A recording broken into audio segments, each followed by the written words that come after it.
ஆபகுக் தீர்க்கதரிசன புஸ்தகம் 3வது அதிகாரம்.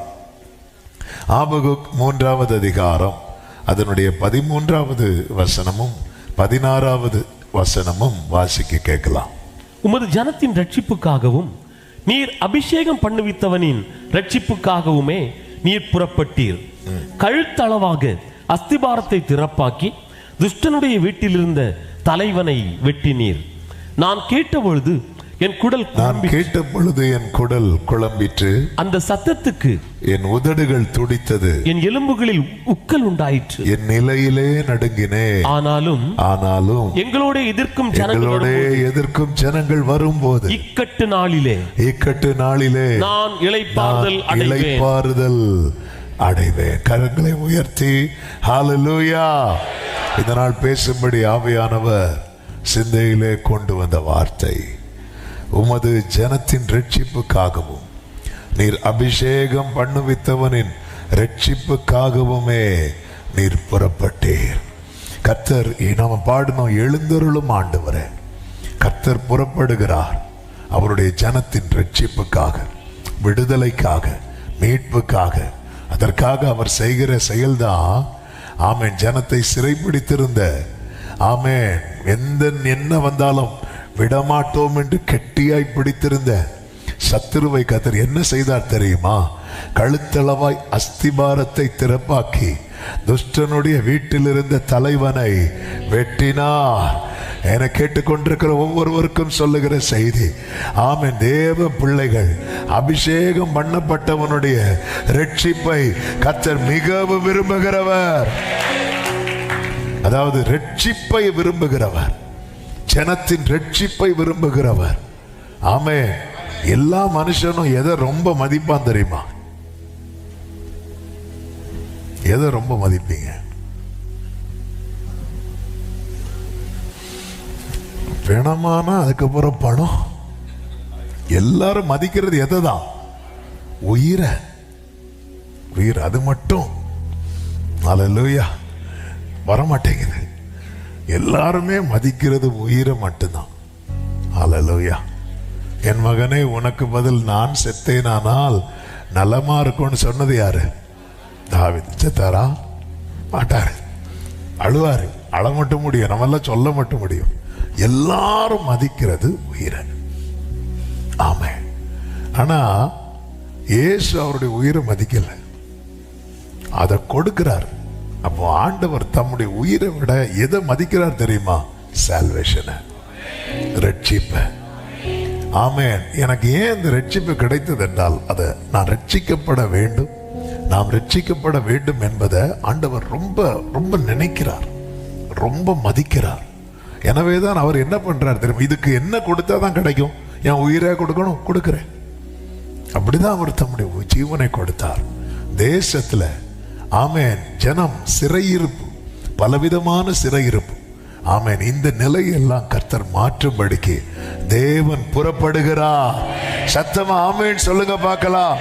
எனவேதான் யோவேல் 2:21 சொல்லப்பட்டிருக்கிறது, தேசமே பயப்படாதே, மகிழ்ந்து களிகூறு, கர்த்தர் பெரிய காரியங்களை செய்வார். சத்தமா ஆமென் சொல்லுங்க பார்க்கலாம். தேவ பிள்ளைகளின் ரட்சிப்புக்காக இந்த நாளில், இது ஆகஸ்ட் 15, ஆண்டவரே நீங்க தான் என்ன வார்த்தை பேசணும் என்ற போது ஒரு வாரத்துக்கு முன்னதாகவே பரிசுத்த ஆவியானவர் இந்த வார்த்தையை தான் நினைவிலே கொண்டு வந்தார். அவருடைய ஜனத்திற்காக வைராக்கிய வாஞ்சையா இருக்கிற கர்த்தர், தம்முடைய சீயோனுக்காக வைராக்கியம் கொள்ளுகிற கர்த்தர்.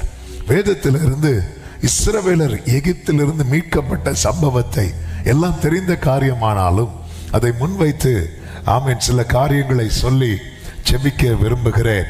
கர்த்தருக்கு மகிமை உண்டாவதாக. இஸ்ரவேலர்கள் எகிப்திலே அடைப்பட்டிருந்தார்கள்.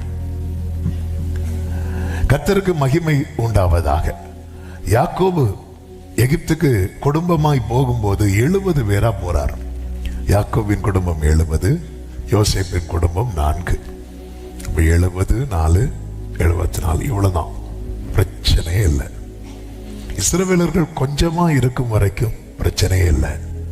தேவ ஜனம் கொஞ்சமா இருக்கும் வரைக்கும் பிரச்சனையே இல்லை. அவங்க யாருப்பா? அவங்க அங்க எங்கேயாவது இருப்பாங்க பாரு. ஆமே. பெத்லகே ஆயிரங்களுக்குள்ளே சிறியதா இருக்கிறது வரைக்கும் பிரச்சனை இல்லை. ஆனால் இந்த ஜனங்கள் மேல வாக்குத்தத்தம் இருக்கிறது. ஆமே. நீ கொஞ்சமா இருந்தாலும், நேற்று நம்ம கேட்டோமே, ஒருவனை அழைத்து கர்த்தரவனை பெருக பண்ணுகிறவர். கொஞ்சமா இருந்தாலும் உங்க மேல வாக்குத்தத்தம் இருந்தால் நீங்கள் பெருகுவதை, நீங்கள் வளருவதை யாராலும் தடுக்க முடியாது. அன்பு சபையே, அன்பு ஜனமே, இந்த வசனம் சொல்லும்போது ஒரு காரியத்தை சொல்றேன். உங்க மேல வாக்குத்தத்தமும் உங்க மேல உடன்படிக்கை இருக்குமானா, எவ்வளவுதான் நீங்க ஒடுக்கப்பட்டாலும் நீங்க வளருவீங்க, நீங்க பெருகுவீங்க. ஆமென் சொல்லுங்க பார்க்கலாம். எவ்வளவு ஒடுக்கினார்களோ அவ்வளவு பெருகினார்கள். ஆகையால் அவர்கள் இஸ்ரவேல் புத்திரரை குறித்து எரிச்சல் அடைந்தார்கள் என்று சொல்லப்பட்டிருக்கிறது. கொஞ்சத்தை திரளாக்குவது தேவனுடைய விருப்பம். தேவன் திரளாக்கினதை ஒடுக்குவதே சத்துருவனுடைய விருப்பம். கொஞ்சத்தை திரளாக்குவது தேவனுடைய விருப்பம். தேவன் திரளாக்கினதை ஒடுக்குவதே சத்துருவனுடைய விருப்பம். அவன் அதிலே பிரியப்படுவான். அதனாலதான் நீங்க கவனிச்சீங்கன்னா தெரியும், இஸ்ரவேலர்கள் அவ்வளவு கத்துவாங்க. ஆளோற்றிகள் நிமித்தம் அவ்வளவு வேதனை. ஒருத்தருக்கு கூட மனசு இறங்கல. மோசேங்கிற ஒரு குழந்தை அழுததை பார்த்து பார்வோன் குமாரத்திக்கு மட்டும் மனசு இறங்கிச்சு. அது கர்த்தர் அப்படிப்பட்ட ஒரு சிச்சுவேஷனை உருவாக்குனதுனால இத்தனை 1000 லட்சம் ஜனங்கள் அழுறாங்க. அதுக்கு மேல இருக்கிற ஒருத்தருக்கு கூட கொஞ்சம் கூட இறக்கமோ மனசே இறங்கல. அவன் எந்த அளவுக்கு சத்துருவானவன் அவருடைய ஜனங்கள் ஒடுக்கப்படுவதை பார்த்து ரசித்துக் கொண்டிருந்தான் என்று நமக்கு தெரியும். இது அன்றும் அப்படிதான், இன்றும் அப்படிதான்.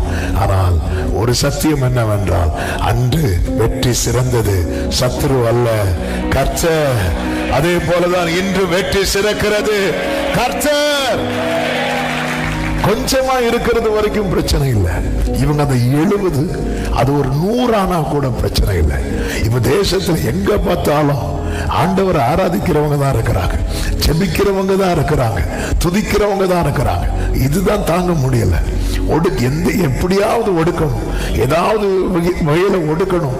பார்த்தா எவ்வளவு ஒடுக்கினார்களோ அவ்வளவாய், எவ்வளவு ஒடுக்கினார்களோ அவ்வளவா. இந்த வேர்டை சொல்லுங்க, எவ்வளவு ஒடுக்கினார்களோ. ஆமே. அதனாலதான் ஆண்டவரே நான் ரொம்ப ஒடுக்கப்படுறேன் மாத்துங்கன்னு சொல்லும்போது ஆண்டவர் கொஞ்சம் வெயிட் பண்ண. ஹல்லேலூயா. ஏன்னா எவ்வளவு ஒடுக்கப்படுறோமோ அந்த அளவுக்கு தேவனால் ஆசீர்வதிக்கப்படுகிறோம். எனவே தானே சங்கீதத்தில் மோசே 90வது சங்கீதத்தில் ஜெபிக்கிறார், நாங்கள் துன்பத்தை வருத்தத்தை கண்ட நாட்களுக்கு பதிலாய், நாட்களுக்கு சரியாய் இன்பத்தை காண பண்ணோம். கர்த்தர் அப்படியே செய்வார்.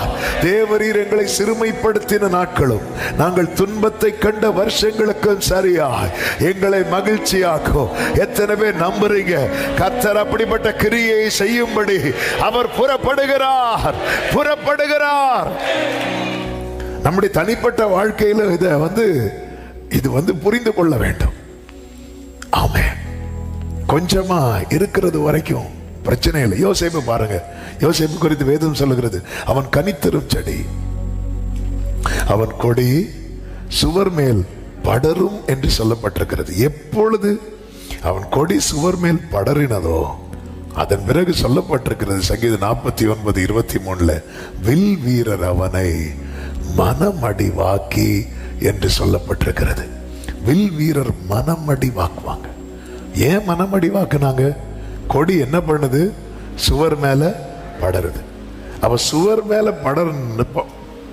படர்ந்தாலே சத்துருக்கள் எழும்புறாங்கன்னு அர்த்தம். அவன் கொடியா இருக்கிறது வரைக்கும் பிரச்சனையே இல்லை. அந்த சின்ன ஆரம்பம் பிரச்சனையே இல்லை. எப்பொழுது யோசேப்பு சொப்பனம் பார்த்தானோ அப்பதான் பிரச்சனை. வில் வீரர் அவனை மனமடிவாக்குவாங்க. சவுல் தாவீது அவ்வளவு நேசித்தார். சவுல் தாவீது இன்ஸ்ட்ருமெண்ட் வாசிக்கிறது வரைக்கும் பிரச்சனையே இல்லை. நேசித்து ஈசாயிட்ட ஆள் அனுப்பி சொல்றார், அவன் இங்க அந்த பிள்ளை இங்கேயே நிக்கட்டும். பிள்ளை பிள்ளைன்னு தான் கூப்பிடுவான். அவன் சவுலுக்குள்ள என்ன ஆவி இருக்கு? பொல்லாத ஆவி இருக்கு. ஆனாலும் அவன் தாவீதை மிகவும் நேசித்தான். பிள்ளைன்னு தான் கூப்பிட்டான், மோனேன்னு தான் கூப்பிடுவான். பரவாயில்ல, என்ன ஆண்டவர் கூட இப்படி கூப்பிடல தெரியுமா? ஆண்டவரின் அற்ப விசுவாசி என்னார். ஆனா அவன் எப்படி கூப்பிட்டான் தெரியுமா? எல்லாம் ரைட்டு தான். ஆனா தாவீதை பத்தி ஸ்ரீகள் புகழ்ந்தாங்க பாருங்க. சவுல் கொன்றது 1000, தாவீது கொண்டது 10000. அவ்வளவுதான், அவ்வளவுதான். அது அக்செப்ட் பண்ண முடியல. ஆமே. யோனத்தான் ஒரு வார்த்தையை சொல்லுவாரு. 1 சாமுவேல் 20வது அதிகாரம் அதனுடைய 7வது வசனத்துல தாவீதை பார்த்து சொல்லுவார். 1 சாமுவேல் 20:7 வாசிங்க.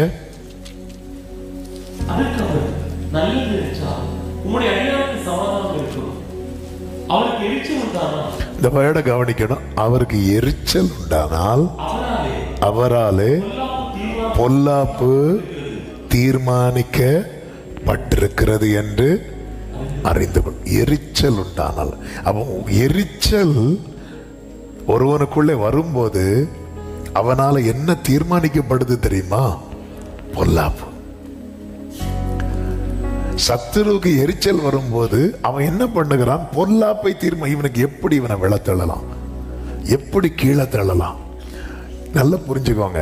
ஒருத்தங்க மேல நமக்கு எரிச்சல் வருதுன்னு வைங்களேன், நமக்குள்ளே அவர்களை குறித்த பொல்லாப்பு ஏதோ ஒரு வகையில நம்ம கிரியேட் பண்றோம். ஒன்னு அவங்க நேமை டேமேஜ் பண்ணணும், அவங்களை ஏதாவது ரெகுலர் ஸ்பாயில் பண்ணணும், இல்லைன்னா அவங்களுக்கு வர வேண்டிய பிளெஸிங்கை தடுக்கணும். சரி, இந்த எரிச்சல் அப்படின்னு அதனாலதான் அந்த எரிச்சலை விட்டுறணும்னு பைபிள் ரொம்ப ஃபோர்ஸ் பண்ணுது. ஏன் காயினுடைய முகநாடி மாறினதும் ஆண்டவர் இடைப்பட்ட காரணம் என்ன தெரியுமா? இது நாளைக்கு வேற மாதிரி போகணும் ஆண்டவருக்கு தெரியும். முகநாடி மாறினதுமே ஏன்னா அவனுக்குள்ள எரிச்சல் இருக்கு. இவங்க அன்னைக்கு அங்கீகரிக்கப்படுகிறது. தேவ பிள்ளைகளை, இது சத்துருவுக்குள்ள உள்ளது. ஒரு தேவ பிள்ளைகளுக்குள்ள வரவே கூடாது. நம்மளை விட இன்னொருத்தங்க நல்ல ஜெபம் பண்ணுவாங்கன்னு வைங்களேன். ஆமே, நமக்கு எரிச்சல் வருதுன்னா ரொம்ப கஷ்டம். ஆமே, எப்படி எரிச்சல் வரும்னு சொல்லுவாங்க. அவங்களுக்கு வேலை கிடைச்சிட்டு தெரியுமா? அப்படியா? ரொம்ப சந்தோஷம், உங்களை விட சம்பாதிக்கிறாங்க, போச்சு, அவ்வளவுதான். அப்படியே எரிச்சல் வரும். ஆமா, பிசினஸ் பண்றவங்க பாருங்க, நீங்களும் இந்த பிசினஸ் பண்றீங்க, நாங்களே தான் பண்றோம். நீங்க எப்படி? எங்களுக்கு சீசன்ல, எங்களுக்கு சீசனோ சீசன் முடிஞ்சு எரிச்சல் உள்ள என்ட்ராயிட்டா பொல்லாப்பு தீர்மானிக்கப்படும். ஆனா வன் கண்லாம் சொல்லுவாங்கல்ல, பைபிளே இருக்குல்ல. இருக்கு. ஆனாலும் உனக்கு விரோதமாய் உருவாக்கப்படும். நல்ல கரங்களை தட்டி ஆண்டவருக்கு மகிமை. நெகேமியா அலங்கத்தை கெட்ட போறாங்கிற செய்தி கேட்டதும் சன்பலத்துக்கு என்ன வந்துச்சு தெரியுமா? எரிச்சல். நம்ம கொஞ்சமா இருக்கிறது வரைக்கும் ஒரு பிரச்சனையுமே கிடையாது. ஒரு நாய்ஸ் வந்துட்டு இருக்கு, கொஞ்சமா இருக்கிறது வரைக்கும் ஒரு பிரச்சனையே கிடையாது. அடுத்த ஸ்டெப் எடுத்து வைக்க போகும்போதுதான் வில் வீரர் மனமடி வாக்குறாங்க. ஏன்? யோசேப்பின் தகப்பனே சொன்னார் அல்லவா, என்ன நானும் அம்மா உன்னை வணங்கணுமா அப்படின்னு கேட்டார் அல்லவா. அப்போ எல்லாருக்குமே சில காரியங்களை அக்செப்ட் பண்றது என்பது ஏற்றுக்கொள்ளக்கூடியதா கேட்டா இல்ல. இந்த ஜனங்கள் பெருகினதுக்கு காரணம் என்ன? அது தேவனுடைய தீர்மானம், தேவனுடைய வாக்குத்தத்தம். எத்தனை பாதாள வாசல்கள் நினைத்தாலும் சபையை மேற்கொள்ள முடியாது. ஆமென் சொல்லுங்க பார்க்கலாம். ஹல்லேலூயா. இந்த நேரத்தில் தான் இஸ்ரவேல் ஜனங்கள் அடைப்பட்டார்கள் என்று வேதம் சொல்லுகிறது. அவர்கள் அடைக்கப்பட்டார்கள். அவங்களால வெளியே வர முடியல. ஒரு சூழலில் இருந்து நம்மால வெளியே வர முடியலனாலே நம்ம அடைக்கப்பட்டுட்டோம்னு அர்த்தம். அடைக்கப்பட்ட நிலை. ஹல்லேலூயா. தேசத்திலும் அப்படிப்பட்ட ஒரு நிலையை தான் நோக்கி நகர்ந்து கொண்டிருக்கிறது. கர்த்தருக்கு மாத்திரம் மகிமை உண்டாவதாக. இந்த நிலையில் தான் இஸ்ரவேலர்கள் எல்லாரும் செய்த ஒரு செயல் உண்டு. என்ன செய்தார்கள் தெரியுமா? ஆமென். 2வது அதிகாரம் யாத்திராகமம் அதனுடைய 23வது வசனத்திலே சொல்லப்பட்டிருக்கிறது.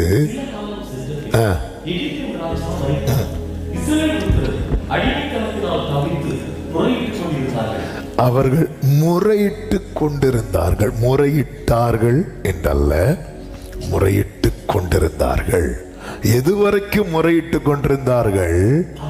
அவர்கள் அடிமைத்தனத்திலிருந்து முறையிடும் சத்தம் தேவ சந்நிதியிலே எட்டினது. இந்த காலை வேளையில ஆவியானவர் சபைக்கு சொல்லும்படி, இதை பார்க்கிற அனைவருக்கும் சொல்லும்படி நல்ல கவனமா கேளுங்க. ஆமென். அதாவது சில காரியங்களுக்காக நம்முடைய ஜெபம் அவருடைய சந்நிதியில் எட்டும் வரைக்கும், சில காரியம், எந்த காரியத்துக்காக நம்முடைய ஜெபம் அவருடைய சந்நிதியில் எட்டும் வரைக்கும் ஜெபம் பண்ணிட்டே இருக்கணும். தேசத்தின் சிறையிருப்பு மாறணும்னா நம்ம ஒவ்வொருவருமே முறையிட்டு கொண்டே இருக்கணும். முறையிட்டு கொண்டிருந்தார்கள், முறையிட்டு கொண்டிருந்தார்கள். நல்லா புரிந்து கொள்ளுங்க. ஆமென். தானியேல் தேசத்துக்காக ஜெபிக்கும்படி அமரும் போதுதான் 21 நாள் கழித்து பதில் வருது. ஏன் 21 நாள் கழித்து பதில் வருதுன்னா, பெர்ஷியா நாட்டு அதிபதி வந்து இடையில நிற்கிறான். அங்க ஒரு யுத்தம் நடக்கிறது. அந்த யுத்தத்தில் எப்பவுமே யுத்தம்னாலே பரலோகம் ஜெயிக்கும். ஆனா அந்த யுத்தம் நடக்கும் போது மட்டும் தானியேல் ஜெபத்தை முடித்திருந்தால் யுத்தம் பாதி வரை தான் நடந்திருக்கும். ஹல்லேலூயா. ஆமென். கர்த்தருக்கு மகிமை உண்டாவதாக. அதனாலதான் யோசபாத் ஜனங்களுக்கெல்லாம் கர்த்தருடைய வார்த்தை வந்தது எப்படி தெரியுமா? நீங்கள் தரித்து நின்று, நீங்கள் தரித்து நின்று கர்த்தர் உங்களுக்கு செய்யும் ரட்சிப்பை. அப்ப கர்த்தர் எல்லா யுத்தத்தை நடப்பித்து முடிக்கும் வரைக்கும் நீங்க என்ன செய்யணும்? தரித்து நிக்கணும். ஆமென். அமலேக்கியரை இஸ்ரவேலர் ஜெயிக்கும் வரைக்கும் மோசே என்ன செய்யணும்? கைகளை உயர்த்தி நிக்கணும். அது போலதான் தேவ பிள்ளைகளே. ஆமென். தேசத்திலே கர்த்தர் இப்படிப்பட்ட காரியத்தை நடப்பிக்க, ஆமென், ஒரு வெற்றியை, ஒரு விடுதலையை நடப்பிக்க, ஆமென், சிறைப்பிடிக்கப்பட்ட அடைக்கப்பட்ட நிலையில் இருக்கிற தேவ பிள்ளைகள் விடுதலையோடு, கர்த்தாவே தேவர்களில் உமக்கு ஒப்பானவர் யார் என்று யாத்திராகமம் 15 ஆர்ப்பரித்தார்களே, அந்த ஆர்ப்பரிப்பின் சத்தம் தேசம் எங்கும் தொனிக்கப்பட ஒரு தேவ பிள்ளை செய்ய வேண்டிய பிரதான காரியம் என்ன தெரியுமா? தேவ சந்நிதியிலே நம்முடைய ஜெபம் போய் ஏற்றி கர்த்தர் ரட்சிக்க புறப்படும் வரைக்கும் நாம் முறையிட்டு கொண்டிருக்க வேண்டியது அவசியம். ஹல்லேலூயா. ஆமென். கர்த்தருக்கு மகிமை உண்டாவதாக. தேசத்துக்காக தினமும் ஜெபிக்கிறேன் அப்படி சொல்றவங்களை நான் இப்ப கை தூக்க சொன்னா நிறைய பேருக்கு கஷ்டம் ஆயிரும். ஆனா இந்த சத்தத்தை நீங்க கேட்கும் போதே, ஆமென், நீங்க ஒரு தீர்மானம் எடுக்கணும். மினிமம் ஒரு 5 நிமிஷம் ஆகுது டெய்லி நான் தேசத்துக்காக ஜெபிக்கணும். அவன் சபைகளுக்குன்னு ஒரு ஜெபம் உண்டு பாருங்க. எலெக்ஷனுக்கு முன்னாடி இல்ல, இந்த மாதிரி ஏதாவது நெருக்கம் வரும்போது இல்ல, முறையிட்டு கொண்டிருந்தார்கள், முறையிட்டு கொண்டிருந்தார்கள். தேசத்துக்காக உத்தரவாதம் எடுக்கிறவர்கள் மேல பரலோகம் முத்திரை போடுமா? அவர்கள் நெற்றிகளில் முத்திரை போடுமா? மினிமம் ஒரு 5 மினிட்ஸ் ஆகுது. ஆண்டவரே, தேசத்துல அவன் சங்கீதம் 46 சொல்லப்பட்டிருக்கிறது, நீர் ஜாதிகளுக்குள்ளே உயர்ந்திருக்கணும். ஆமென். ஆண்டவர் நீர் உணர்த்துகிற தேசத்தை குறித்து, ஆமென், ஜனங்களை குறித்து எதுக்காக ஜெபிக்க நீர் உணர்த்துகிற ஒவ்வொரு காரியம் ஆண்டவர் மனதில் உள்வாங்கி, ஆண்டவர் டெய்லி ஒரு மினிமம் 5 நிமிடமாவது நான் தேசத்துக்காக ஜெபிக்கிறேன், ஒப்பு கொடுக்கிறேன் அப்படின்னு இந்த காலை வேளையில இந்த செய்தியை கேட்கும் போதே நீங்க அர்ப்பணிப்பீங்கன்னா நான் நம்புறேன்.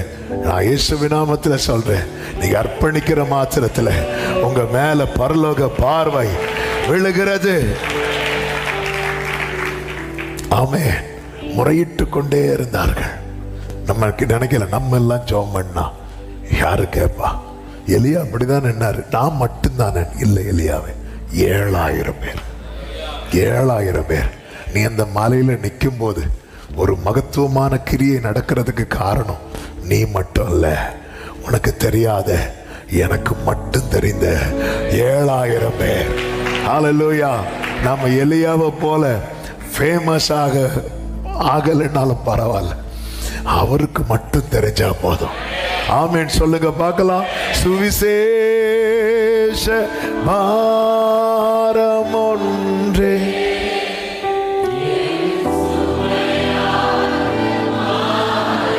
பிரியமான கர்த்தருடைய பிள்ளைகளே, எருசலேமின் ஆறுதல் வர காத்திருந்தான் என்று சிமியோனை குறித்து சொல்லப்பட்டிருக்கிறது. என்ன வார்த்தை பாருங்க. அவன் யாரு தெரியுமா? அவனுக்கு உரைக்கப்பட்ட தீர்க்க தரிசனம் நிறைவேற அல்லது அப்படி எருசலேமுக்கு ஒரு ஆறுதல், அவன் அதை காத்திருந்தான். இயேசு வந்ததும் வந்துட்டார்ல, உங்களுடைய இரட்சண்யத்தை என் கண், அப்படிதான் சொல்றார். சகல ஜனங்களுக்கும் ஆயத்தம் பண்ணின அவன் காத்திருந்தான்.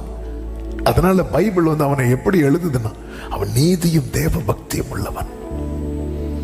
ஆமே ஆமே. நான் ஒரு சின்ன பிரேக் போட்டு அடுத்து போக விரும்புகிறேன். ஆண்டவரே, நான் டெய்லி மினிமம் ஒரு 5 minutes ஆவது தேசத்துக்காய் ஜெபிக்க என்னை ஒப்பு கொடுக்கிறேன். அப்படி சொல்றவங்க ஒரு விஷயம் கண்களை மூடி உங்க வலது கரத்தை உண்மையாக உயர்த்தி இப்ப நீங்க அப்படியே வாயை திறந்து அதை சொல்லுங்க.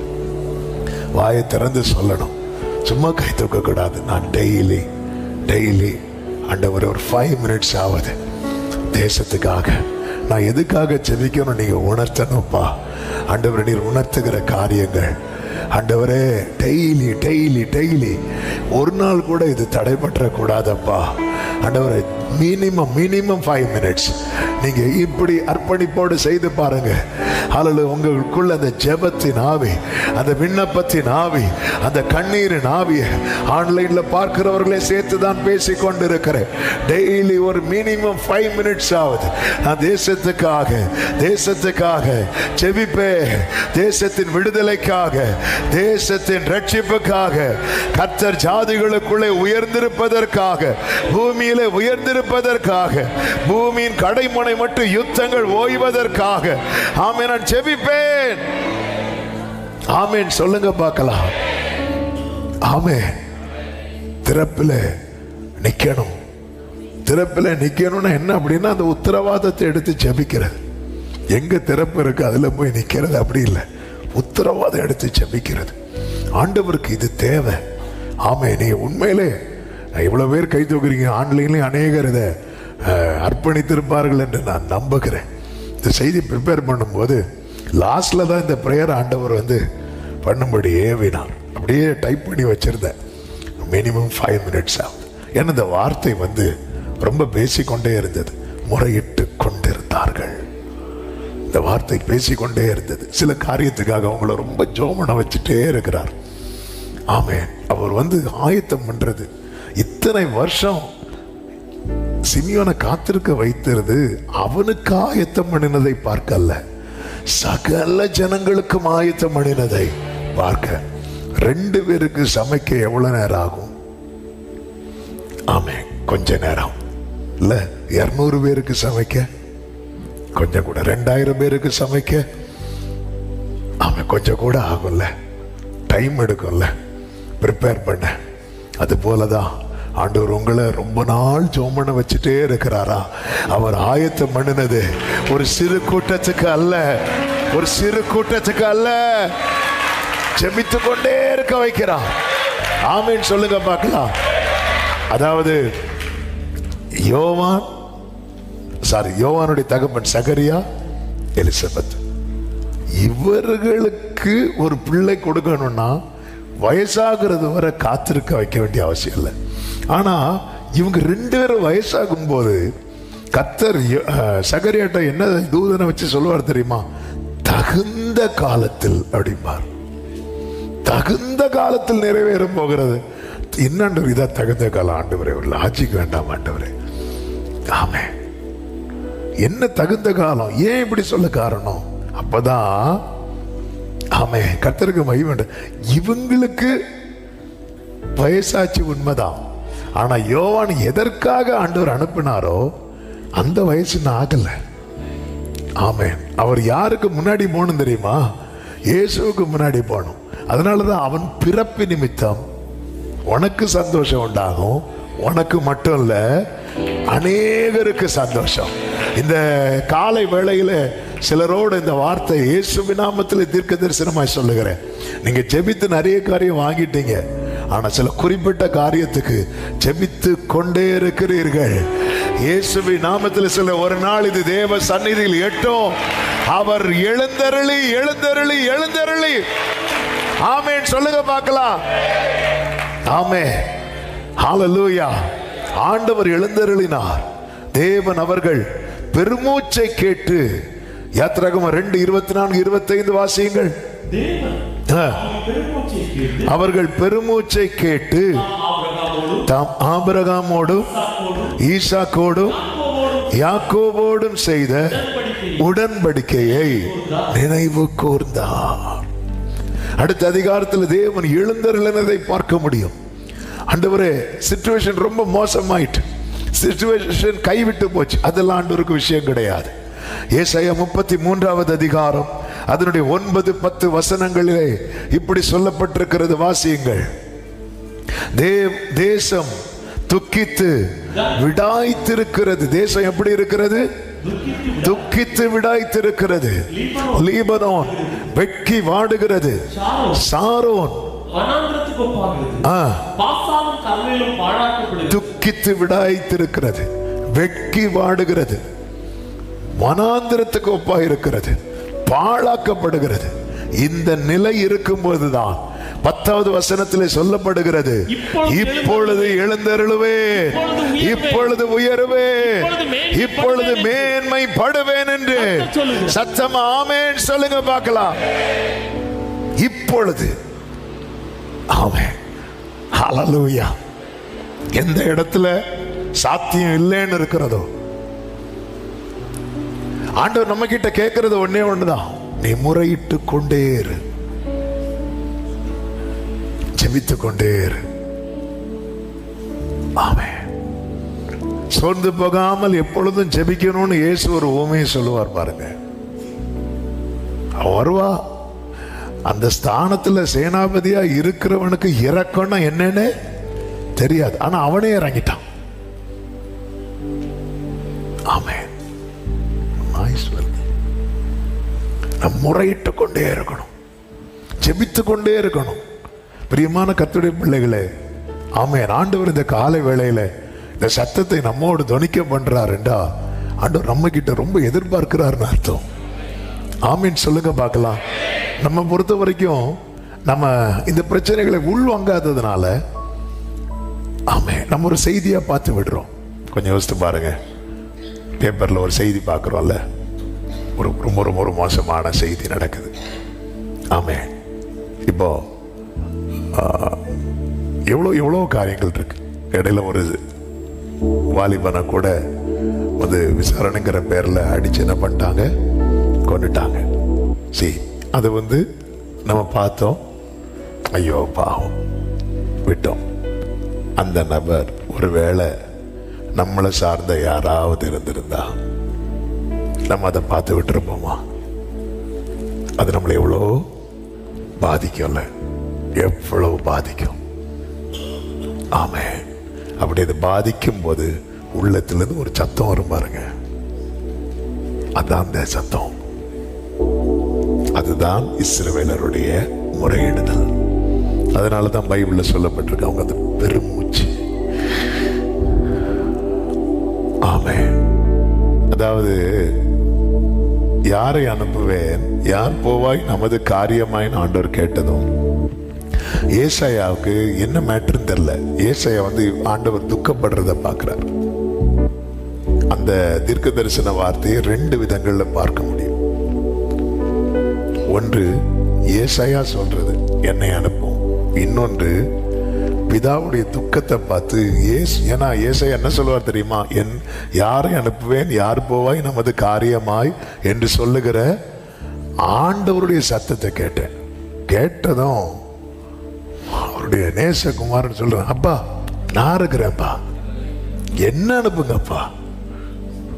அதான் அடுத்த அதிகாரத்திலேயே ஒரு கன்னிகை கர்ப்பவதியாகி, அதுக்கு முன்னாடி வர இல்லை, ஒரு பக்கத்துல இருந்து அப்பா எவ்வளவு ஃபீல் பண்ணிட்டு இருக்கிறார். பரலோகத்துல ஒரு பிரச்சனை, ஒரு கவலை இல்லை. பிதாவின் வலது பரிசத்துல இருக்கிறார். ஆனா அப்பாவுடைய இருதய பாரத்தை பார்த்து, அப்பா நான் என்ன அனுப்புங்கப்பா, நான் போறேன்ப்பா, நீங்க ஏன் பையனை யாரையோ பார்த்துட்டு இருக்கிறீங்க, யாரையோ பார்த்துட்டு இருக்கிறீங்க, நான் இருக்கிறேன்ப்பா.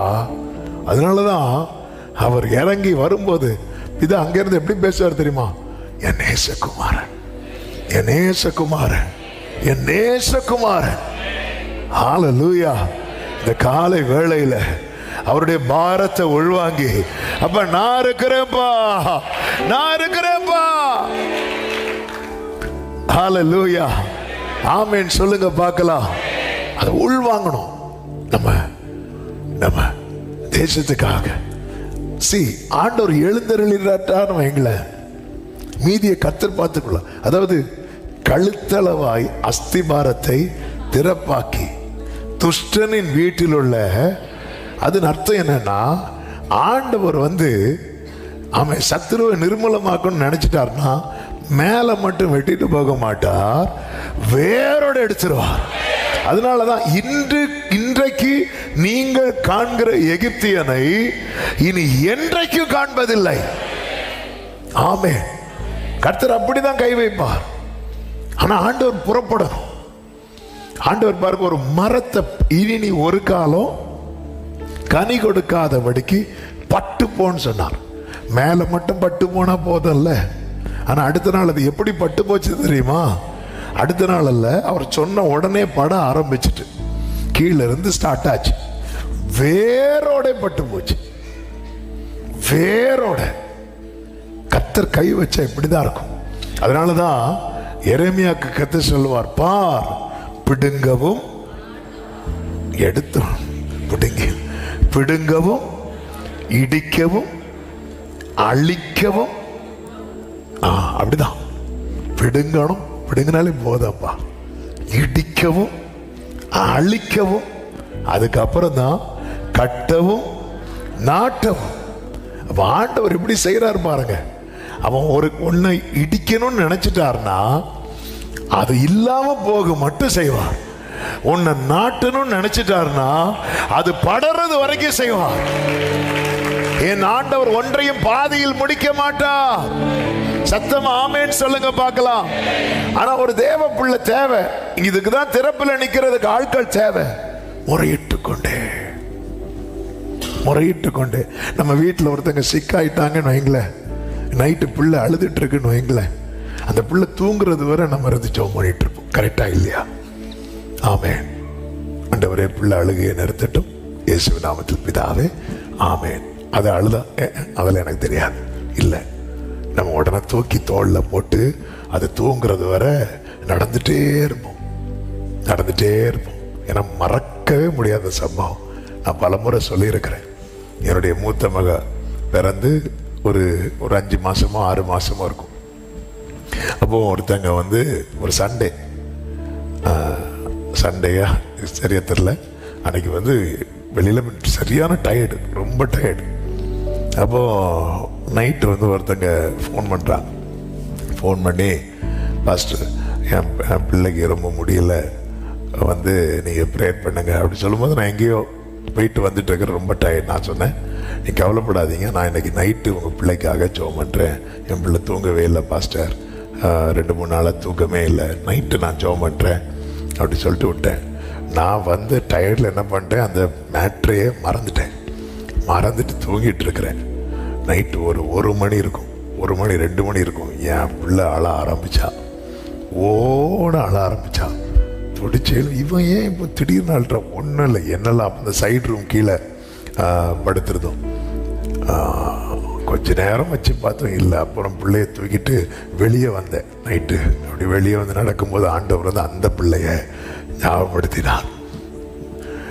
இப்போ நான் என் பிள்ளைக்காக ஜெபம் பண்ணுறதை விட்டுட்டு, ஆண்டவரே அந்த பிள்ளை போய் என்ன பாடுபட்டிருக்கான் ஆண்டவரே, என் பிள்ளை கொஞ்ச நேரம் அழுததே தாங்க முடியாமல், ஐயோ அந்த வீட்டில் என்ன பாடுபட்டிருப்பாங்கன்னு சொன்னோன்னு எனக்கு கண்ணெலாம் கலங்க ஆரம்பிச்சிட்டு, அப்படியே இந்த சர்ச்சு கீழே இருக்குல்ல, அதில் பிள்ளைய அப்படி தோளில் போட்டுட்டு அப்படியே நடந்து அப்படியே அந்த பிள்ளைக்காக சோமனை தொடங்கினது. என் பிள்ளை தூக்கிட்டான். அப்படியே கொண்டு போய் கொடுத்துட்டு அந்த பிள்ளைக்காக. ஆமென். சரி, அப்ப நம்ம ஒரு காரியம் உள்வாங்காம நம்மளால ஜெபம் பண்ண முடியாது. உள்வாங்கணும். அப்ப ஆண்டவர் உள்வாங்க வச்சாரா இல்லையா?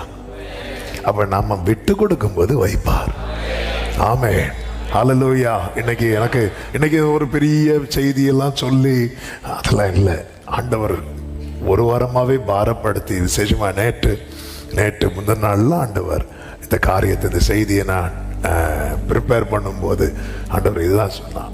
அவங்க என்ன பண்ணிட்டு இருந்தாங்க பாரு, என் சந்நிதியில் வந்து எட்டும் வரைக்கும். ஏன்னா இந்த ஜெபம் எட்டுச்சுன்னா சத்ருவினுடைய அஸ்திபாரம் வர இல்லாம போகணும். யாருக்கு தெரியும்? சொல்லுங்க. சத்ருவுக்கு தெரியும். இப்ப உரியா கிட்ட தாவீது ஒரு நிருபத்தை கொடுத்து விட்டார். அதுல என்ன இருக்குன்னு யாருக்கு தெரியாது? உரியாவுக்கு தெரியாது. அதுலதான் அந்த உரியாவுடைய, அதனாலதான் ஆண்டவரால் தாங்க முடியல. உரியா மேட்ரை வந்து உரியா சங்கதி ஒன்றை தவிர அப்படியே எழுதி வைப்பார். ஆண்டவர் இருந்தாலும் நீங்க மன்னிக்கலையே, ஆண்டவர் மன்னிச்சா இருந்தாலும் இது நீ குத்தணும் உனக்கு. அவன் பாரு, அவன் மட்டும் பிரிச்சு படிச்சிருந்தானா? யுத்தத்தில் உரியாவை முன்னிறுத்தி நீங்க எல்லாம் பின்னாடி வந்துருங்க, நல்ல ராஜா லெட்டராவது இல்ல. ஆமே, தெரிஞ்சிருந்தா அந்த லெட்டர் போயிருக்குமாங்க. அப்போ நம்ம எதுக்கு ஜெபம் பண்றோம்? இவன் எதுக்கு ஜெபம் பண்றான்? இவன் காருக்காக ஜெபம் பண்றான். பண்ண லேட்டஸ்ட் கார், அவனே கேட்லாக் கூட வரும். இதை பார், இவன் எதுக்கு ஜெபம் பண்றான்? இவன் வந்து சத்துரு விழணும்னு ஜெபம் பண்றான். டேய், நம்மள ஒருத்தர் கை வைக்கிறான். பலவீனத்தை கொண்டு போடு, வீட்டுல பிரச்சனையை கொண்டு போடு, போராட்டத்தை கொண்டு போடு. ஹல்லேலூயா. நேற்று ஒரு சகோதரர் ஒரு வார்த்தை சொன்னார், எனக்கு அது ரொம்ப பிடிச்சி. அவர் சொன்னார், ஃபர்ஸ்ட் நீங்க சாத்துக்குடி குடிங்க அப்படின்னாரு. அப்போ நான் சொன்னேன், இல்லை எனக்கு அது சளி பிடிக்கும். ஃபர்ஸ்ட் நீங்க சாத்துக்குடி குடிக்கும் போது சளி வரும்ல, அது வந்து உங்களுக்கு பழகிட்டுன்னு வைங்களேன், அதுக்கப்புறம் உங்களுக்கு வேற எந்த சளியுமே இது நல்லா இருக்கு. சாத்துக்குடி குடிச்சு ஒரு சளி வரும் தெரியுமா? ஆமா, அது நல்லது பாஸ்டர். அதுக்கப்புறம் உங்களுக்கு வேற எந்த சளியும் வராது. பெஸ்ட் உடம்புக்கு. இதே போலதான் நீங்க வந்து இப்படிப்பட்ட ஜெபம் பண்ணும் போது ஒரு பிரச்சனை வரும் தெரியுமா? அதுல பழகிட்டீங்கன்னு வைங்களேன், வேற எல்லா பிரச்சனையும். இப்படிதான் ஒரு தேவ மனிதரை குறித்த ஒரு சாட்சி எங்க அப்பா சொல்லுவாங்க. அவர் வந்து நல்லா ஜெபம் பண்ணிட்டு இருந்தாராம். அதாவது பாதாளத்தையே நடுக்க வைக்கிற ஜெபம் அது. ஜெபம் பண்ணிட்டு படுத்துட்டாராம். படுக்கும்போது சாத்தா வந்து கதவை தட்டுறான். இவர் வந்து அப்படி திறந்து பார்த்தாராம். சாத்தா நிக்கிறானாம். இவர், நீயா அப்படி சொல்லிட்டு, கதவு நான் வேற யாரோன்னு நினைச்சேன். நீயா? நான் வேற யாரோ நினைச்சேன். சரி, என்ன தூங்க போற, டிஸ்டர்ப் பண்ணாது. கதவு. அவர் பயப்படலையா? ஏன்னா இப்படி நிறைய பார்த்தாச்சு. நீங்க ஜெபிக்கிறதுனால உங்களுக்கு சில பிரச்சனைகள் வருதுன்னு வைங்களேன், நீங்க அடுத்து எல்லாத்தையும் ஃபேஸ் பண்ண போறீங்க, நீங்க எல்லாத்தையும் ஹேண்டில் பண்ணிடுவீங்க. ஆமென் சொல்லுங்க பார்க்கலாம். சத்தமா ஆமென் சொல்லுங்க பார்க்கலாம். ஹல்லேலூயா. கர்த்தருக்கு மகிமை உண்டாவதாக. ஆமென். ஆண்டவர் எழுந்தருளி என்ன செய்தார் தெரியுமா? நமக்கு தெரியும், மோசே அனுப்பினார். ஆண்டவர் சத்துருவை, இஸ்ரவேல் ஜனங்களை வெளியே கொண்டு வர ஆண்டவர் சத்துருவை ஒண்ணுமே இல்லாம ஆக்கினார். ஆண்டவர் செய்த 5 காரியங்களை நான் சொல்லி நம்ம கொஞ்ச நேரம் ஜெபிக்க போகிறோம். ஒன்று, சத்துருவின் கையில் இருந்த அதிகாரத்தை பிடுங்கி தேவ ஜனத்தின் கையில கொடுக்கிறார். மோசேயின் கையில கொடுத்தார். அதன் அடையாளம் தான் நமக்கு தெரியும், அந்த கோலை போட்டு எடுத்தது. யாத்திராகமம் 17வது அதிகாரத்தின் 12வது வசனத்தை வாசியுங்கள். 11-12 வாசியுங்கள். யாத்திராகமம் 17:11-12. மோசே தன் கையை ஏறெடுத்திருக்கையில் இஸ்ரவேலர் மேற்கொண்டார்கள். அவன் தன் கையை யாத்திராகமம் 7:11-12.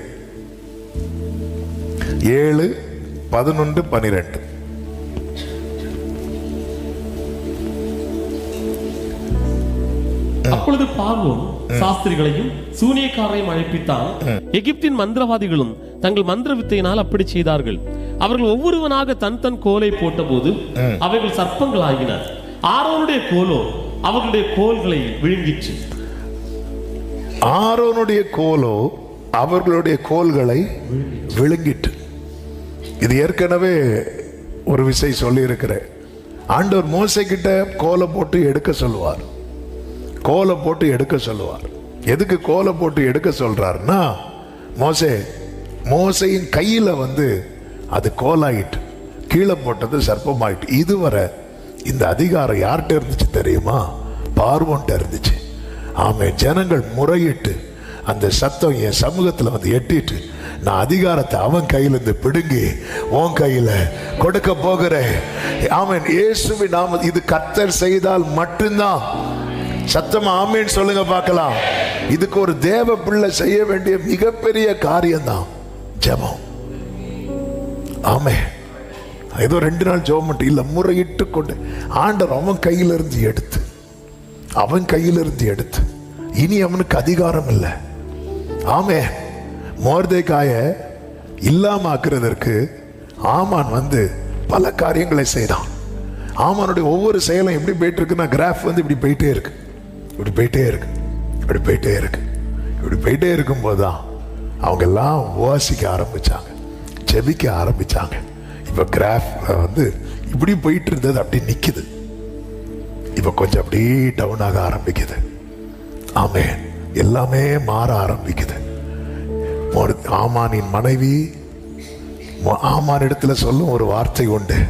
எஸ்தர் 6வது அதிகாரம் 13வது வசனத்துல, ஆமான் தனக்கு நேரிட்ட எல்லாவற்றையும் தன் மனைவியாகிய சிரேஷுக்கும் தன் சிநேகிதர் எல்லாருக்கும் அறிவித்த போது, அவனுடைய ஆலோசனைக்காரரும் அவன் மனைவியாக சிரேஷும் அவனை பார்த்து, மோர்தேகாய்க்கு முன்பாக நீர் தாழ்ந்து போக தொடங்கினீர். சத்தமா ஆமென் சொல்லுங்க.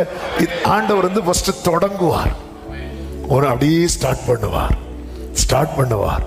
எடுத்ததும் வந்ததும் மோசே கோலை கொண்டு பாம்பாக்கி பார்வோனை கடிக்க விடு இல்ல. நமக்கெல்லாம் ஜெபம் அப்படிதான். ஆமே, இன்னைக்கு நான் ஜெபம் பண்ணா காலைல எழுமணும், எல்லாம் சரியாயிரும். ஆமே, இப்படிதான் ஒரு பாஸ்டர் ஜெபம் பண்ணிட்டு சொன்னாராம், நீங்க கடுகு விதைகளும் விசுவாசம் இருந்தாலும் இந்த மலையை பார்த்து பெயர்ந்து போன்னு சொன்னா அது பெயர்ந்து. ஒரு பாட்டிமா வீட்டில் ஒரே ஜெபம். ஏன்னா அவங்க இடத்துல பின்னாடி ஒரு பாறை இருக்கு, அது இருக்கிறதுனால அந்த இடம் விலைக்கும் போக மாட்டேங்குது. இந்த பாறை ஆண்டவரே இது விலகி பக்கத்து வீட்டுக்காவது அல்லது எங்கேயாவது போட்டு கடலுக்கு போட்டோம்னு சொல்லி காலிலேருந்து சாயங்காலம் வர ஒரே ஜெபம் பண்ணி ஜன்னலை திறந்து பார்த்தா அது அங்கேயே இருக்கு. எனக்கு தெரியும் இது எப்படி போகும். என்ன விசுவாசம் பார்த்தீங்களா? இது எப்படி போகும்? நம்ம எல்லாம் உடனே ஜெபம் பண்ணி முடிச்சதும் எல்லாம் நடந்துடணும். ஆண்டவர் தொடங்குறார், இப்பதான் தொடங்குறார், ஸ்டார்ட் பண்றார்.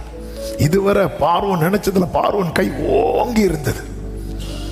இப்பொழுது ஆண்டவர் கொஞ்சம் கொஞ்சமா பார்வோனின் கையை தளர பண்றார். ஆமே, கர்த்தருக்கு மகிமை உண்டாவதாக.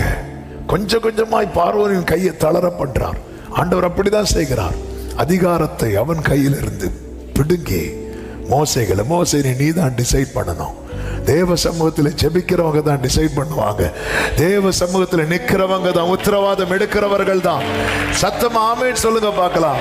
இரண்டாவது அவர் என்ன செய்கிறார் தெரியுமா? மந்திரவாதிகளின் செயல்களை அவமாக்குகிறார். யாத்திராகமம் 8வது அதிகாரம் 18-19 வசனங்களிலே சொல்லப்பட்டிருக்கிறது, வாசியுங்கள். மந்திரவாதிகளும் தங்கள் மந்திர வித்தையினால் பேன்களை பிறப்பிக்கும்படி பிரயத்தனம் செய்தார்கள். செய்தும் அவர்களால் கூடாமற் போயிற்று. ஏன் தொடர்ந்து ஜெபம் பண்ணிட்டே இருக்கணும்னா, நமக்கு தெரியும் தேசத்தில் இப்படிப்பட்ட மந்திர கிரியைகள், மந்திர செயல்கள் ரொம்பவே அதிகமாய் நடக்கிறது.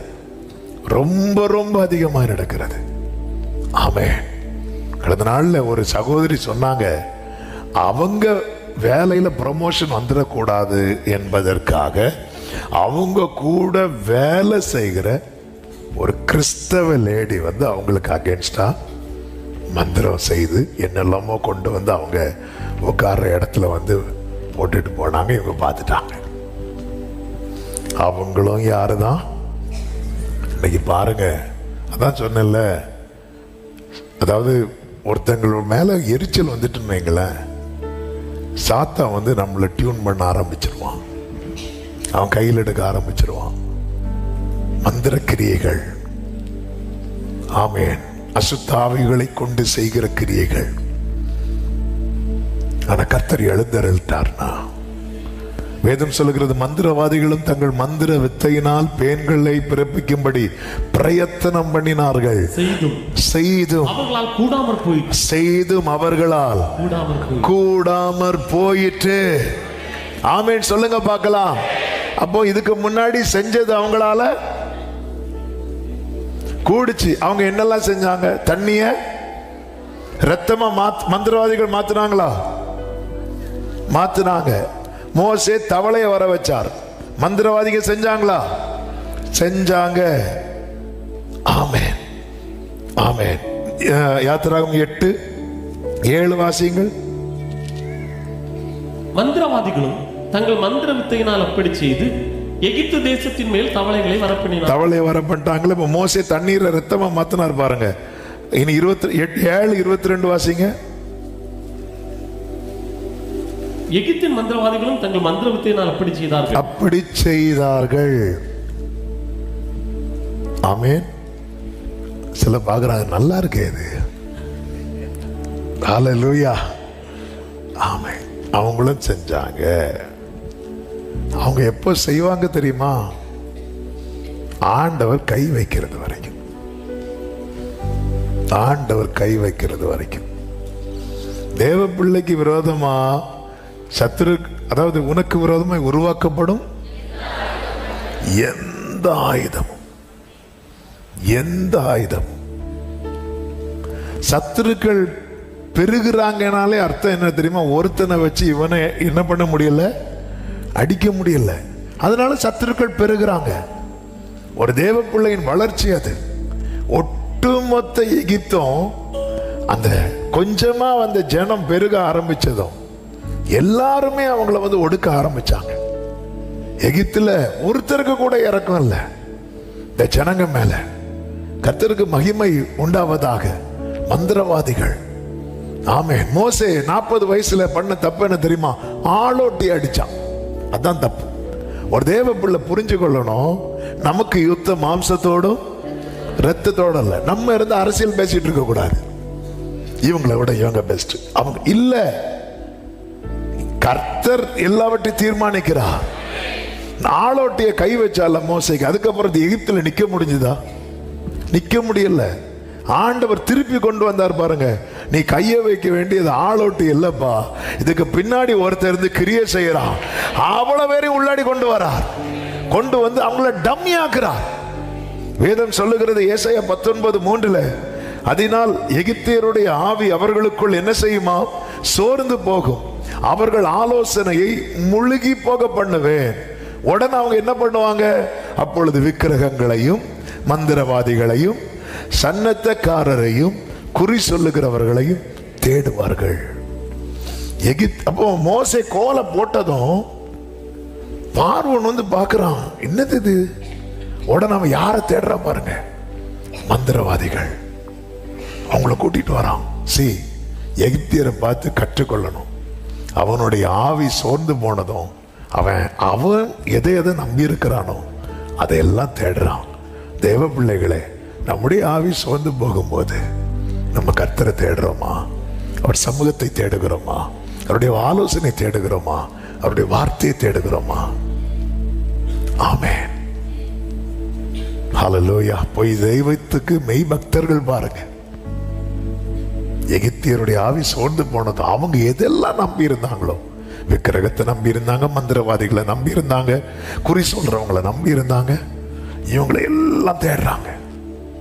கர்த்தர் ஒண்ணுமே இல்லாம ஆக்கிட்டார். அடுத்து என்ன செய்தார் தெரியுமா? யாத்திராகமம் 9:11 சொல்லப்பட்டிருக்கிறது, அந்த கொப்புளங்கள் மந்திரவாதிகள் மேலும் வந்துச்சு. மந்திரவாதிகளை வாதித்தார். ஃபர்ஸ்ட் அப்படி தொடங்குறார் அதிகாரத்தை. இதுவரை பார்வோன் கை ஓங்கி இருந்தது, இப்ப கொஞ்சம் கொஞ்சமா பார்வோன் கை தாழ ஆரம்பிக்குது.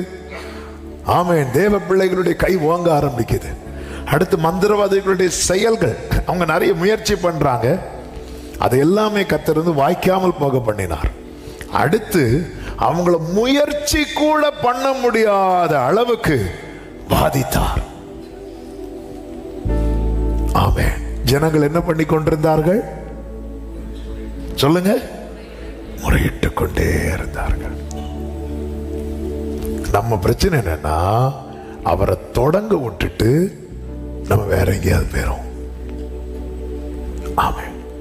என்ன ஒருத்தர் ஃபாஸ்டிங் இருக்க சொல்லிட்டு சென்னைக்கு போனது போல,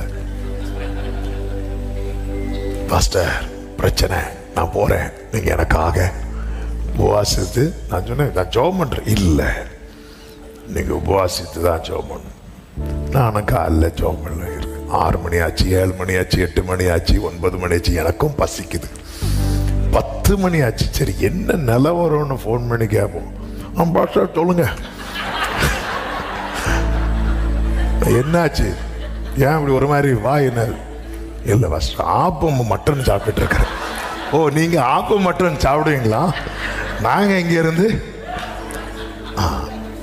அதே மாதிரி, ஆண்டவரே வாங்க வந்து பாருங்க. ஆண்டவர் வந்து நிற்கும் போது, இப்போ வரேன் ஆண்டவரே. இல்லை, அதனாலதான் வேதம் சொல்லுகிறது, அவர் அதை புகழ்ச்சியாக்கும் வரைக்கும் அவரை அமர்ந்திருக்க விட்டுறாதீங்க, விட்டுறாதீங்க. ஆமென். அந்த சுனேமியால் வந்து எலிசாவின் பாதத்தை பிடிச்சிட்டா பாத்தீங்களா? எலிசா சொல்றார், நீ போமா, நான் வாரேன், நீங்க வரணும். கேயாசி, இந்த இந்த இந்த கோலை கொண்டு பிள்ளை மேல போடு, நீங்க வரணும், அப்படி நிக்கணும். ரூத்து பிடிச்சா பாத்தீங்களா? அங்க போறது வர அப்படி நிக்கணும். ஆமென். ஆண்டவரை உறுதியை பற்றி கொண்டா அதனுடைய ரிசல்ட் என்ன தெரியுமா? பூரண சமாதானம். ஆண்டவர் தொடங்கிட்டாருங்க. நான் நம்புறேன், கர்த்தர் கிரியை செய்ய துவங்கி விட்டார். எத்தனை பேர் நம்புறீங்க? கைகளை உயர்த்தி ஆமென். அப்ப இந்த நேரத்துல தான் சபை வந்து சாத்தானுடைய தந்திரத்தை பார்த்தீங்களா? அதுவரை இஸ்ரவேலர்கள் முறையிட்டுட்டே இருந்தாங்க. மோசே வந்ததும் எல்லாம் நடந்துரும் நினைச்சாங்க. ஆனா இன்னும் மோசமா போனதும் ஜனங்க எல்லாம் மோசைக்கும் கர்த்தருக்கும் விரோதமா முறுமுறுக்க ஆரம்பிச்சாங்க. ஆனாலும் அவங்க முறையிடதை ஸ்டாப் பண்ணாலும் மோசே போய் கர்த்தருடைய சமூகத்தில் நிற்கிறான். ஆமே. என்னதுன்னு அர்த்தம்? ஒரு கூட்டம் தேவை இல்லாமல் இருந்தாலும், ஒரு கூட்டம் இல்லாம இருந்தாலும், அவன் இன்னைக்கு கை தூக்கி அர்ப்பணித்தவர்களே, நீங்க தினமும் செய்வீங்கன்னா கர்த்தர் தேசத்துல லட்சங்கள் ரட்சிக்கப்படும், கோடிகள் ரட்சிக்கப்படும். ஆமென். அவர் அதிகாரத்தை பிடுங்கிறார், சத்துருவை தாழ்ந்து போக பண்ணினார். சத்துருவின் கிரியைகள் அவங்க எல்லாம் செய்யறாங்க, வாய்க்காமல் போக பண்ணார். ஆயுதங்கள் உருவாக்குறாங்க, வாய்க்க மாட்டேங்குது. என்னெல்லாமோ செய்யறாங்க, ஆனா போன வருஷம் வரை வாய்த்தது, போன மாசம் வரை வாய்த்தது, இப்ப நடக்க மாட்டேங்குது. என்னெல்லாமோ மொட்டை கடிதம் எழுதி போட்டாச்சு, நடக்க மாட்டேங்குது. அவன் ரூமரை ஸ்ப்ரெட் பண்ணியாச்சு, நடக்க மாட்டேங்குது. பொய் குற்றச்சாட்டு யோசேப்பு மேல எப்படிப்பட்ட அபாண்டமான குற்றச்சாட்டு இல்ல. என் வெளியே வரணும்னு கர்த்தர். அதனாலதான் சொல்லிட்டேன்ல, உங்க மேல பிராமிஸ் இருக்கா, உங்க மேல கவனன்ட் இருக்கா? நீங்க நீங்க நீங்க ஆழமான கடங்குல இருந்தாலும் கர்த்தர் வெளியே கொண்டு வருவார். உடன்படிக்கையின் தேவன் உண்மையில் ஆமென். ஆமென். தாவீதுக்கு நான் என்று சொல்லி. இப்ப பாருங்க, ஆண்டவர் ஒவ்வொன்னா கை வைக்கிறார். பார்வோனை இல்லாம ஆக்குறதுக்கு அவனுடைய அதிகாரத்தை எடுக்கிறார். அவனுக்கு தெரியல, அவன் எதை நம்பி இருந்தானோ அந்த நம்பிக்கையெல்லாம் உடைக்கிறார். அடுத்து எங்க கை வைக்கிறார் தெரியுமா? யாத்திராகமம் 12:12 வாசியுங்கள். அந்த ராத்திரியிலே நான் எகிப்து தேசம் எங்கும் கடந்து போய் எகிப்து தேசத்தில் உள்ள, வாசிங்க, மனிதர் முதல் மிருக ஜீவன்கள் மட்டும் முதற் பேரா இருக்கிறவைகளை எல்லாம் அதம் பண்ணி. அடுத்த வார்த்தை கவனிங்க. தேவர்களின் மேல், எகிப்து தேவர்களின் மேல் நீதியை செலுத்துவேன். சத்தமா ஒரு ஆமென் சொல்லுங்க. ஆமென். நம்ம எல்லாம் தான் கழுத்தளவாய் அஸ்திபாரத்தை திறப்பாக்கி ஆண்டவர் காரணத்தை தான் தொடுவார். இதுக்கு பின்னாடி இருக்கிறது யார்? அங்கதான் கை வைப்பார். திமிர்வாத காரணம் கட்டில் கிடையா கிடந்தான் அல்லவா? கர்த்தர் எங்க கை வச்சார் நினைச்சீங்க?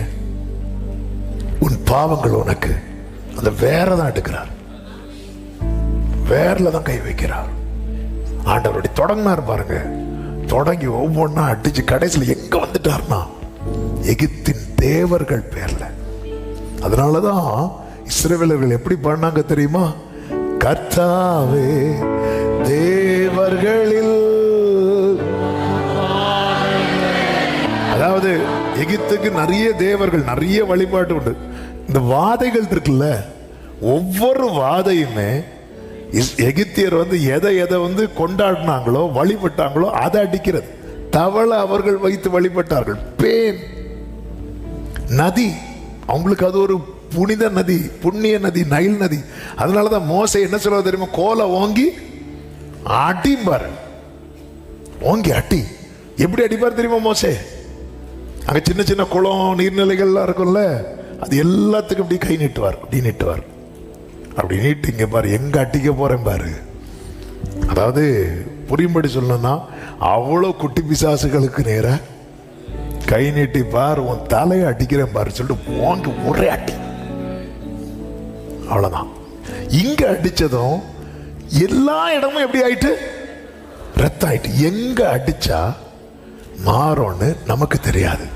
நம்ம இன்னும் ஆளோட்டியை பிடிச்சு அடிச்சிட்டு இருக்கிறோம். அவன் என்ன முறைச்சான், இவன் என்ன கடிச்சான், நம்ம சொல்ல இப்படியே தான் பார்த்துட்டு இருக்கிறோம். ஆமா, ஆண்டவர் பாருங்க, இதெல்லாம் மோசே வாக்கிலும் செய்கையிலும் வல்லவனான மோசே ஆள அடிக்கிறான். ஆண்டவர் இங்க வா, நதி அடி. அடுத்து அவங்க சூரியனை வழிபடுறாங்க.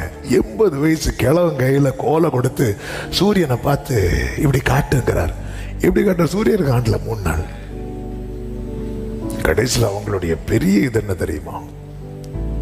அந்த மூத்த பிள்ளைய தங்கள் தெய்வத்துக்கென்று வட்டிச்சார். மூத்த பிள்ளைய முதற் பலனை தங்கள் தேவர்களுக்கு என்று கொடுக்கிறாங்க. அப்படி மேந்த உடைய மாதிரி ஆண்டவர் அதான் நீதி தலைப்பிள்ளை சங்காரம் பண்ணிட்டார். அது மூத்த பிள்ளை அடிக்கிறது நமக்கு எதையோ ஒவ்வொரு வீட்டு மூத்த பிள்ளை அடிச்சார் இல்ல. அங்க இனி எகிப்தின் தேவர்களுக்கு தலையே எடுக்க முடியாத அளவுக்கு துஷ்டனின் வீட்டில் உள்ள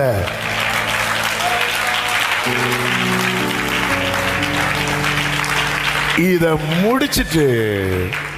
முடிச்சிட்டு பார்வோனையும் சேனையும் மொத்தமா தூக்கி கடல்ல போட்டார். தேவ பிள்ளைகளுடைய ஜெபம் தேசத்துல கிரியையை நடப்பிக்கும். ஆண்டவர் தான் கிரியை செய்யணும். நம்ம மாம்சீகமா பார்த்து வேலையும் பண்றதல்ல. அப்படி பார்த்தா நம்ம சோர்ந்து போயிடும். மோசே சோர்ந்து போய் 40 வருஷம் அதை குறித்து யோசிக்கவே இல்லை. 40வது வயசுல தன் ஜனத்தின் மேல இருந்த வைராக்கியம் அடுத்த 40 வருஷம் கம்ப்ளீட் ஐயோ இந்த ஜனத்துக்காகவா நான் ஜெபம் பண்ணேன் இல்லை. ஆனா ஆண்டவர் திரும்பி ஆண்டவர் வேற யாரையாவது அனுப்புங்க. ஆண்டவர் இல்லை, ஏன் மோசே நீ சோர்ந்து போற, ஏன் தளர்ந்து போற, நீ மாம்சீகமா பாக்குற, அவங்கள்ட்ட அது இருக்கு இவங்கள்ட்ட இல்லை. வா மோசே, நான் காட்டித்தாரேன் எப்படி நான் அதை இல்லாம ஆக்குறேன் பாரு. ஆமென். உங்களை நான் எப்படி அணி அணியாய், ஆமென், இஸ்ரவேலர்கள் அணி அணியாய் எல்லாரும் இதை பார்த்து என்னாச்சு தெரியுமா? இப்படிப்பட்ட ஒரு கிரியை நடந்ததுனால அதை வசனத்தை வாசித்து ஜெபிக்கலாம். யாத்திராகமம் 13வது அதிகாரம் 37, 38 வசனங்களை வாசிங்க. 12வது அதிகாரம் 37, 38 வசனங்கள்.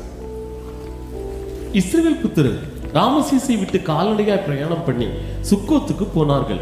அவர்கள் பிள்ளைகள் தவிர 6 லட்சம் புருஷராய் இருந்தார்கள். அவர்களோட கூட அவர்களோட கூட பல ஜாதியான ஜனங்கள் அநேகர் போனதுமின்றி. கைகளை உயர்த்தி ஆமென் சொல்லுங்க. அப்போ தேவ பிள்ளைகளின் சிறையிருப்பு மாறுச்சுன்னா அநேகர் இந்த மார்க்கத்தில் வருவாங்க, அநேகர் ரட்சிக்கப்படுவார்கள். ஆமென். சத்தமா ஆமென் சொல்லுங்க பார்க்கலாம். ஏன்னா இன்னைக்கு எல்லாமே பார்க்கறாங்களா, ஐயோ இவங்களுக்கு எவ்வளவு கஷ்டம், எவ்வளவு கஷ்டம், எவ்வளவு கஷ்டம். இந்த சிறையிருப்பு மாறணும். சபைகள் எல்லாம் அடைக்கப்பட்டிருக்கிறது, உள்ள போக முடியல. யூபியில எல்லாம் சபைக்குள்ள போக முடியல, தூரத்திலிருந்து யாருக்கும் வர முடியல. இந்த சரௌண்டிங்ஸ்ல இருக்கிறவங்க போயிறாங்க, தூரத்திலிருந்து வர்றவங்களை வழிமறித்து விசாரிக்கிறாங்களாம். ஏன் அங்கிருந்து இங்க வரணும்? பயங்கர கெடுபடி. ஆமென். ஆனா ஆண்டவர் அந்த சிறையிருப்பை மாற்றும் போது அவங்க போனதில்லை, அவர்களோடு கூட பல ஜாதியான ஜனங்கள். சத்தமா ஆமென் சொல்லுங்க பார்க்கலாம். நம்முடைய தேசத்தில் இப்படிப்பட்ட கிரியை நடக்கணும். இதற்கு ஒண்ணே ஒண்ணு நடக்கணும். என்னன்னா கர்த்தர் புறப்படணும். சத்தமா ஆமென் சொல்லுங்க பார்க்கலாம். அவர் அன்று எப்படி எழுந்தருளினாரோ நான் நம்புறேன். இல்லைன்னா இந்த வார்த்தை ஆண்டவர் ஏன் தந்து இந்த காலை வேளையில நம் மத்தியில பேசணும். கர்த்தர் இந்த செய்தியை தந்து பேச வைத்திருக்கிறார் என்றால் ஜெபிக்கிற உள்ளங்கள் தேவை. முழங்காற்படியிடுவோமா? ஒரு 5 நிமிஷம் ஜெபம் பண்ண போறோம். ஆண்டவரே, அப்பா, இனியும் நான் அசதியா இருக்கக்கூடாது. என்னை மாற்றுவீராக, என்னை மாற்றுவீராக. ஜெபம் பண்ணுங்க பார்க்கலாம். எத்தனை பேர் உண்மையாய் டெய்லி மினிமம் ஒரு 5 மினிட்ஸ் ஆவது நான் தேசத்துக்காக உத்தரவாதம் எடுத்து நான் ஜெபிக்கணும், நான் ஜெபிப்பேன் அப்படி சொன்னீங்க. அவன் ஒரு விஷயம் கூட உங்க வலது கரத்தை உயர்த்தி உண்மையா உண்மை இப்ப நீங்க சொல்லுங்க. எப்படி என்ன நீங்க ஆண்டோட்ட அதுக்கான கிருபையை கேட்கறீங்களா, கண்ணீரை கேட்கறீங்களா, பாரத்தை கேட்கறீங்களா? இப்ப கேளுங்க. மினிமம் 5 மினிட்ஸ் டெய்லி அந்த ரட்சிப்பை வாங்கி கொடுக்கிறவனாய் மாறு. அந்த ரட்சிப்பை வாங்குவோம். ஜனம் இன்னைக்கு உன் கூட யாரும் வரமாட்டேங்கிறாங்க. ஆமே, இன்னைக்கு உன் நிலைமையை பார்த்து ஆண்டவர் மேல கொஞ்சம் நம்பிக்கை இருந்தவங்க கூட விலகி போறாங்க. அப்படிப்பட்ட ஒரு சூழ்நிலையில் தானே இருக்கிற. கர்த்தர் இதை மாற்றுவா. கர்த்தர் இதை மாற்றும் போது எல்லாரும் வந்துருவாங்க. ஆமே, யூதரை குறித்த பயம் உண்டானதுனால அநேகர் யூத மார்க்கத்தில் இணைந்தார்கள் என்று சொல்லப்பட்டது. ஆமே, இதுவரை சத்துருவின் கை ஓமேல வாங்கினது. இன்று முதல் உன் கை ஓங்க போகுது. ஓ, கழுத்தளவாய் அஸ்திபாரத்தை திறப்பாக்கி, ஓ ராகா லாபா காரா சந்தா ராபா காரா கழுத்தளவாய் அஸ்திபாரத்தை திறப்பாக்கி துஷ்டனுடைய வீட்டில் உள்ள தலைவனை வெட்டினீர். தேவ பிள்ளைகளுக்கு இளைப்பாறுதல். தேவ ஜனம் நல்லா இருந்தாதான் தேசம் நல்லா இருக்கும். நீதிமான்கள் களி கூர்ந்தால்தான் பட்டணம் களி கூறும். 2 கைகளை உயர்த்து. அப்பா டெய்லிப்பா அமேனப்பா, அவியானவரை நம்ம உணர்த்திட்டே இருங்க. தேசத்துக்காக ஜெபம் பண்ணணும். உணர்த்துங்க. அப்படியே ஒரு 2 நிமிஷம் அப்படி கைகளை உயர்த்த முடியும். அந்த ஜெப ஆவியை என்னில ஊற்றுங்கப்பா. ஊற்றுங்க ஆண்டவரே,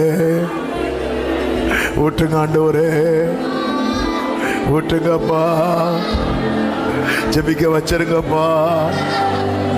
நான் ஜெபிக்காம எனக்கு தூக்கத்தை தந்துடாதீங்கப்பா. நான் ஜெபிக்காம தூங்கிடக்கூடாது ஆண்டவரே. ஒரு 5 நிமிஷமாவது தேசத்துக்காய் ஜெபிக்காம ஆண்டவரே உத்தரவாதத்தோடு ஜெபிக்க. தேசத்தில் மாற்றம் மாற்றம்.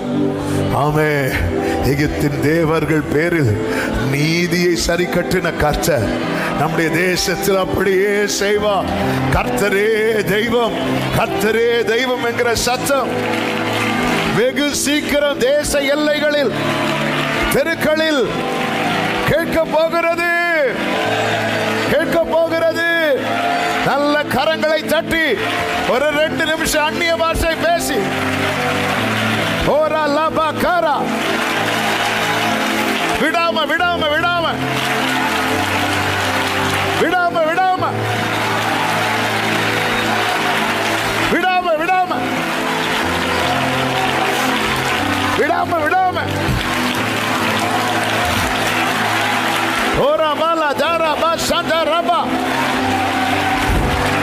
விடாதீங்க விடாதீங்க விடாதீங்க விடாதீங்க விடாதீங்க விடாதீங்க.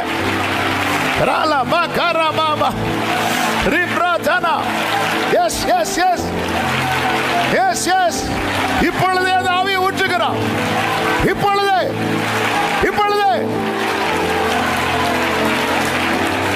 ரப்ரா லமா மாஷேரே.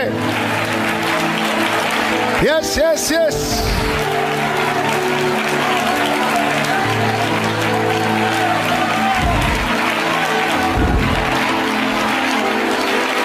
Thank you Holy Spirit. நன்றி ஆவியானவரே, நன்றி அப்பா. Thank you Jesus. ஆமென் ஆமென். எல்லாரும் கரங்களை உயர்த்தி கர்த்தரை ஸ்தோத்திரம் பண்ணுவோம். ஸ்தோத்திரம் ஸ்தோத்திரம் ஸ்தோத்திரம். பரிசுத்த பிதாவே, நல்ல தகப்பனே, நன்றியோடு துதிக்கிறோம். இது ஆகஸ்ட் தொடர் ஜெபத்தின் இந்த 15வது நாள் காலை வேளையில் உங்க சமூகத்தில் எங்களை கூடி வர செய்த கிருபைகளுக்காக நன்றி. எங்களோடு திட்டம் தெளிவுமாய் பேசினீர். நீர் எழுந்தருளும் போது இக்கட்டு காலமானாலும் நம்முடைய பிள்ளைகளுக்கு இளைப்பாறுதல் உண்டு. ஆண்டவரே, நம்முடைய பிள்ளைகள் ஆண்டவரே அடைப்பட்ட நிலையிலிருந்து வெளியே வரும்போது அநேக ஜாதிகள் வந்து சேர்ந்து கொள்வாங்க. அநேகர் கர்த்தரை அறிவார்கள். இதற்கு கர்த்தர் ஒரு பெரிய கிரியை செய்ய போறீங்கப்பா. ஆண்டவரே, நீர் அந்த கிரியை நடப்பித்து முடியும் மட்டும் நாங்க தொடர்ந்து ஜெபிக்க ஆண்டவர் இன்னைக்கு அர்ப்பணித்திருக்கிறோம்ப்பா. இந்த தீபம் எங்களில் அணைஞ்சிடவே கூடாது. கர்த்தர் கிருபை செய்யும், கர்த்தர் ஆளுகை செய்யும், ஒவ்வொருவரை ஆட்கொண்டு நடத்தும். தேசத்தில் ஒரு பெரிய விடுதலை நாங்கள் பார்க்கும்படி, எங்கள் கண்ணில் காணும்படி கிருபை செய்வீராக. அர்ப்பணிக்கிற மகிமை, கனம், துதி, ஸ்தோத்திரங்கள் எல்லாம் ஒருவருக்கே செலுத்துகிறோம். இரட்சகர் இயேசுவின் நாமத்தில் பிதாவே, ஆமென். என் ஆத்துமாவே கர்த்தரை ஸ்தோத்திரி, உள்ளமே அவருடைய பரிசுத்த நாமத்தை ஸ்தோத்திரி. என் ஆத்துமாவே கர்த்தரை ஸ்தோத்திரி, கர்த்தர் செய்த சகல உபகாரங்களை மறவாதே. ஆமென். நம்முடைய கர்த்தராகிய இயேசு கிறிஸ்துவின் கிருபையும் பிதாவாகிய தேவனுடைய அன்பும் பரிசுத்த ஆவியானவருடைய ஐக்கியமும் சிநேகமும் பாதுகாவலும் நம் அனைவரோடும், எல்லா பரிசுத்தவான்களோடும், விசேஷமாய் தேசத்துக்காய் ஒவ்வொரு நாளும் உத்தரவாதம் எடுத்து செபிக்கிற ஒவ்வொருவரோடும் கர்த்தருடைய வருகை மட்டும் தங்கி இருப்பதாக. ஆமென். ஹல்லேலூயா. God bless you. கர்த்தர் உங்களை ஆசீர்வதிப்பாராக.